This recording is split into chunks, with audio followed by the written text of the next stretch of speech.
One day, nosing and wandering about, Bilbo discovered a very interesting thing. The great gates were not the only entrance to the caves. A stream flowed under part of the lower palace and joined the forest river some way further east. Where this underground watercourse came out, there was a water gate. A portcullis could be dropped right to the bed of the river to prevent anyone coming in or out that way.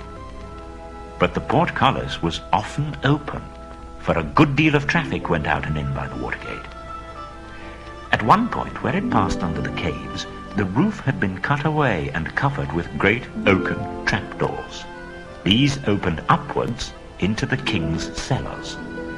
There stood barrels and barrels and barrels, for the wood elves, and especially their king, were very fond of wine, which, with other goods, were brought from their kinsfolk in the south or from the vineyards of men in distant lands. Bilbo hid behind a large barrel and overheard how the wine came up the rivers or overland to the long lake. From Lake Town, the barrels were brought up the forest river. When the barrels were empty, the elves cast them through the trapdoors, opened the water gate, and out the barrels floated into the stream, bobbing along until they were carried by the current to a place far down the river where the bank jutted out, near the edge of Mirkwood. There they were collected, tied together, and floated back to Lake Town. Bilbo sat and thought about this watergate, wondering if it could be used for the escape of his friends. And at last he had the desperate beginnings of a plan. The evening meal had been taken to the prisoners, and the guards were tramping away down the passages, taking the torchlight with them, when Bilbo heard the king's butler bidding the chief of guards good night. "Now come with me," he said, "and taste the new wine. I shall be hard at work tonight clearing the cellars of empty barrels, so let us have a drink first." "Very good," laughed the chief of the guards. "I'll taste with you. There is a feast tonight, and it would not do to send up poor stuff." Oh, what luck! Bilbo was all in a fluster. He had a chance at once to try his desperate plan. Very soon the chief guard nodded his head, and then he laid it on the table and fell fast asleep. The butler went on talking and laughing to himself for a while, but soon his head too nodded to the table. In crept the hobbit. Very soon the chief guard had no keys. Bilbo was racing along the passages towards the cells. First he unlocked Balin's door and locked it again carefully as soon as the dwarf was outside. Balin was most surprised and wanted to stop and ask questions. "No time now," said the hobbit. "You just follow me. We must all escape together, and this is our last chance." Then off he went from door to door until his following had grown to 12, none of them too nimble in the dark. At last they came to Thorin's dungeon, far down in a deep place, and fortunately not far from the cellars. "Upon my word," said Thorin, "Gandalf spoke true, as usual.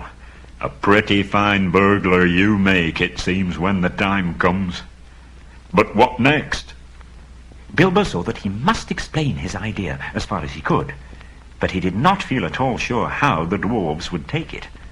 His fears were quite justified, for they did not like it a bit, and started grumbling loudly in spite of their danger. "Very well," said Bilbo, downcast, and also rather annoyed.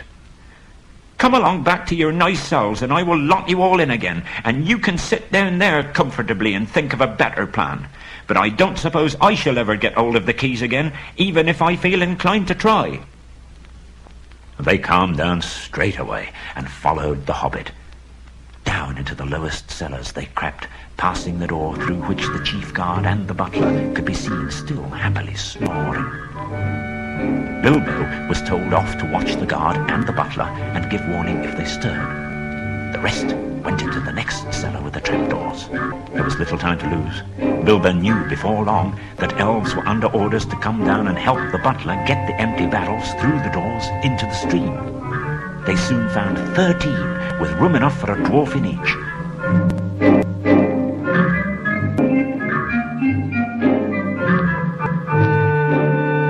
At last, was stowed. It had not been done a bit too soon. Only a minute or two after Balin's lid had been fitted on, there came the sound of voices and the flicker of lights. A number of elves came laughing and talking into the cellars and singing snatches of song. "Oh, look, he's had his share by the looks of it." They drank once round and became mighty merry all of a sudden. But they did not quite lose their wits. "Save us, Galion," cried some. "You have stacked some full casks here instead of empty ones if there is anything in weight." "Get on with it," growled the butler. "They are the ones to go and no others. Get on with it." Very well, they answered, rolling the barrels to the opening. "On your head be it if the king's full butter tubs and his best wine is pushed into the river." Roll, roll, roll, roll, roll, roll, rolling down the hole, heave, ho, splash, plump, down they go, down they bump. So they sang as first one barrel and then another rumbled to the dark opening and was pushed over into the cold water. It was just at this moment that Bilbo suddenly discovered the weak point in his plan. Of course, he was not in a barrel himself, nor was there anyone to pack him in, even if there had been a chance. Now the very last barrel was being rolled to the doors. In despair and not knowing what else to do, poor little Bilbo caught hold of it and was pushed over the edge with it. Down into the water he fell, splash, into the cold, dark water with the barrel on top of him. Oh, it was difficult to hold on, but he managed it somehow. Luckily, he was very light, and the barrel was a good big one. All the same, it was like trying to ride a round-bellied pony that was always thinking of rolling on the grass. In this way at last, Mr. Baggins came to a place where the trees on either side grew thinner. The dark river opened wide and joined the main water of the forest river. On the shallow shore, most of the barrels ran aground, though a few went on to bump against the stony pier.